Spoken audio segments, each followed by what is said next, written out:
Hey guys, welcome back to Real Estate Analysis 101. This is Paul Hunter. I'm a realtor in Houston. I've been here for like 7 or 8 years. I'm from Colombia, South America, so I know a little bit about high inflation, high interest rates, and high unemployment. Today we'll be covering a really quick update that I came across, and I wanted to do it quicker than my normal schedule.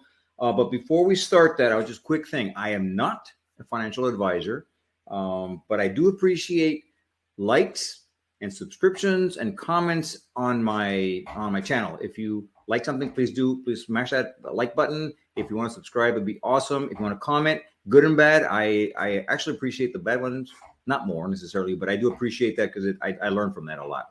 So again, like, subscribe, and comment on my channel. As I always start my thing, I want to remind you guys, I am not a gloom and doom kind of guy. I'm more kind of the facts and show you the facts. So I came across something today that I want to share with you guys. But I just want you to also remember that economics is a physical result of psychological processes. So when a critical mass of people aligns in a certain way, or they start thinking in a certain way, they'll start acting in a certain way, and they'll create that reality that may not have been there, but they created it because of psychological, the way they looked at things and the way they wanted to make, they felt, prey to panic or not. It just depends. So again, psychology is really important. And also, before we get into anything else, definition of a real estate market. A balanced market, this is typical, this has always been this way. A balanced market is when we have 6 months of inventory. In other words, if we had no more inventory come on the market, if it took us 6 months to sell it all, that would be a balanced market. Anything less than that is a seller's market. Anything more than that is a buyer's market. So remember that. And we are still in a very significant seller's market. We are under 3 months or around 3 months of inventory nationwide. So I think, again, no doom and gloom. I'm not going to say that we can't have a crash. We can. And again, if people align a certain way, politics and other things that get involved, but it's the psychology behind even the politicians, the investors, the individuals, all that psychology gets into alignment, and will go that way, whether it's good or bad. Okay, so let's get started with the information I came across today. Instant reaction mortgage rates. This is on December 8th, 2022. Let's read this. Mortgage rates continue to move down. According to Freddie Mac, the rate on a 30-year mortgage dropped to 6.33 from 6.59% the previous week. Housing affordability rose about 8% in the last 4 weeks, and mortgage rates have moved closer to 6%. If inflation slows down, mortgage rates may stabilize near 6% in 2023. With a 6% mortgage rate, housing will become more affordable for many buyers. Not all, and I'll show you some numbers in a minute. With a typical family cannot currently afford to buy a medium price home as the qualifying income exceeds earned income.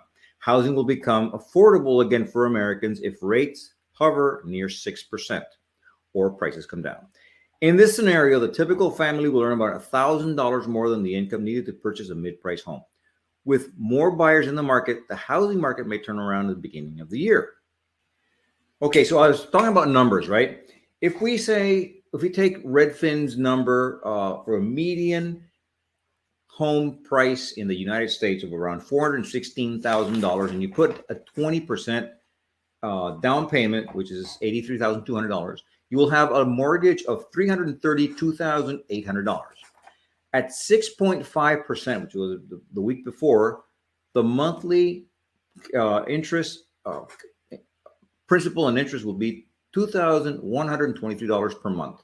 At 6.33%, it'll be $2,066. That is a savings of $57. Not huge, and probably not determinant for somebody to buy or not buy a home, but it's going in the right direction. So that's an important thing to have in mind as we look into our next slide, and our next article, which sort of dovetails very well with this. And this one is it's a Zillow article, and let's just get right into that. Home prices declines resumed in November as buyers await better deals. This is the November 2022 market report of Zillow. So the main things are these 4 points here. We have the typical U.S. home fell 0.2% in November from October. The cost of a new mortgage dropped 4.8% in November as mortgage rates dipped. Now, when they say 4.8%, be careful. It did drop to 4.8. The difference between 6.59 and 6.33 is around that much. So don't be confused by that. The third point is housing activity is chilled as as chilled as it has been from the start of the pandemic. And this last one, this is the one that needs to be looked at a little more. Rents fell by the largest amount in 7 years. So let's go get into this information a little bit more deeply. We're looking here at the home values. Now it's not significant. Is it 0.2%? That's not going to change a lot of people's minds about anything in terms of buying. But it seems to either be plateauing, in other words, stabilizing, or maybe even come down a little bit. Again, month over month is the same. This is the same thing, just from month to month. But I still think if it's important to buy a house, and we'll get more into that in a minute, you need to buy a house, and then if the interest rates come down, you can always refinance. So the biggest part of it, and we'll get that in a minute. This is also important. If you have, as they say, the mortgage people say something like, marry the house and date the interest rate. And why is that? It's because if you can find the house that you want, that you need, that you love, that is going to become your safe place, your refuge, and you can afford that number, it may be a strain on your income at the beginning, but the interest rate will change. Now, if it goes up, you will be looking like a genius because you bought a house at 6.33% instead of at 8 or 9 or 10%, right? If it comes down, you can always refi and then refinance your loan, and therefore you will still be in the house you love, the house you need, your safe place and your refuge, and you can pay a lower interest rate. So this is the part for home buyers that they need to take into consideration. Home buyers who venture out in the dead of winter will find less competition and more eager sellers looking to offload listings after weeks without offers. The median time from listed to pending doubled this November from 11 days to 22. Well, that's 22 days on the market. That's still a seller's market. Don't get me wrong. I'm not saying the buyers are going to get great deals, but it's going in the right direction. Now, about the rent, this is the thing that I find most interesting of all. The rents nationally fell 0.4% from October to November, the largest 1 month decline in the 7-year history of Zillow, of the Observed Rent Index. This comes on top of a 0.1 decline in October and decisively closes the door on a period of nearly 2 years of above average monthly rent increase at beginning November 2020. The annual rent growth decelerated again to 8.4%, now down by half from its peak of 17.1 set in February of 2022. Now, so continuing with this, the rent theme, I just wanted to show you a Redfin monthly rental market data that shows how renting is probably a good option right now for a lot of buyers who can either not afford the price of a home or not qualify for a loan. So let's look at the numbers. Here we go. The blue line is the monthly rent, average monthly rent, right? And again, all this stuff is national averages. You do need to look at your local market, and your realtor is always the best source for that. But anyway, so we have the monthly rent is the blue line. And for all this time, it was disadvantageous for you to rent versus own, because it was a lot cheaper to own, which is the red line. But now, because of the mortgage payment getting so much higher, it's getting close to that rent.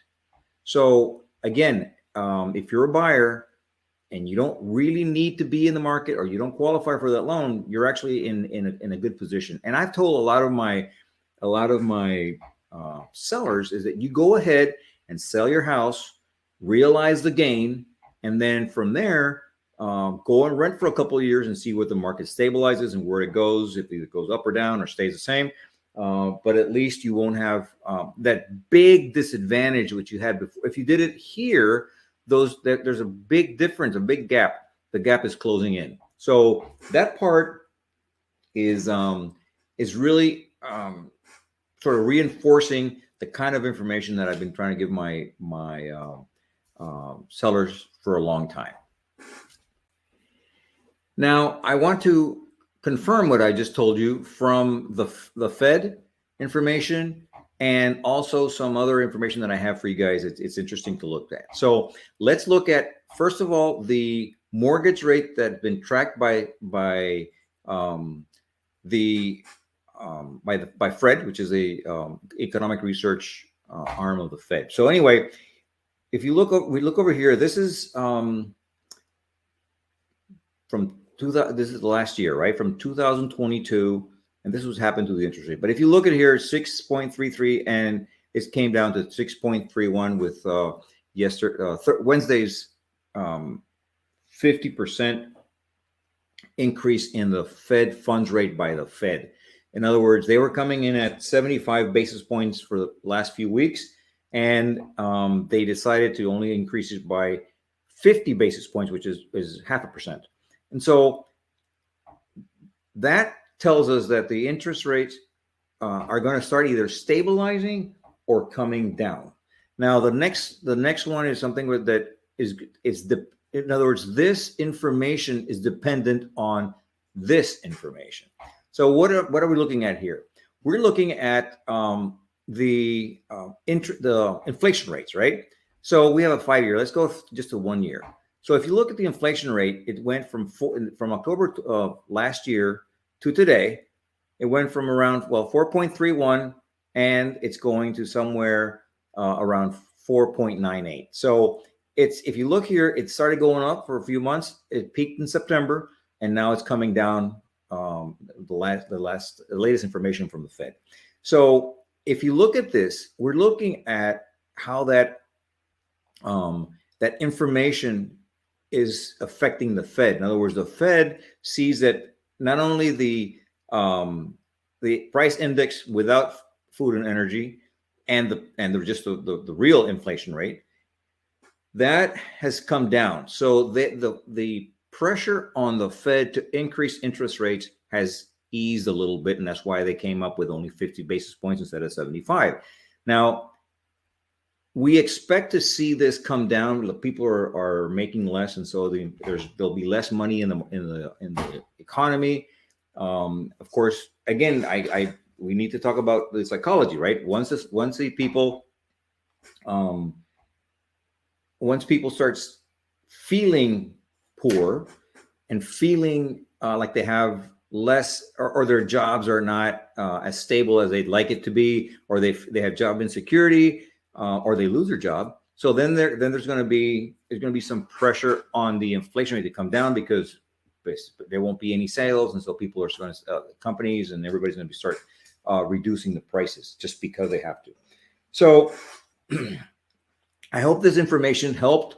I want to make sure that you don't fall prey to the gloom and doom. Get the information, get the real data. Inflation is still high. I'm not being Pollyannish about any of this stuff, but inflation is coming down a little bit. The Fed has understood that, and they increased the Fed funds rate by only 50 basis points this time. Hopefully they keep in that range, maybe even less than that, depending on how the inflation is resulting. So hopefully it'll come down. But as far as we can tell, in the real estate market, the I don't think that the home prices are going to come down. What's going to come down is the rate of increase in prices from in home. So I still think if you need to buy and you find the home you really like, and you can qualify for the loan, go ahead and buy. Marry the house, date the interest rate. So once you start seeing that maybe the interest rate comes down, we'll talk to your lender and refinance that loan so you're paying less. If the interest rates go up, hey dude, you'll look like a genius because you bought a home at a decent price at a lower interest rate than your friends and neighbors will be doing in the future. So, and if you are able, which is, this is something that a lot of people don't like to do, is that once they've been a homeowner for a while, they don't want to go and be a renter. So I understand that, and a lot of people don't want to go through that. But if you can, it's a great strategy because you can realize a gain on your home, and you won't lose that gain by buying also a more expensive home. So hopefully, if you are able to do that, then you can rent something that you like for a year or two, and then wait till the market stabilizes, and then take it from there. But guys, I hope you got some value from this video, as all the other videos. Please let me know in the comments. You guys, I want you to gain some understanding of the psychology behind economics, or how economics is framed by psychology, so you can make better real estate decisions.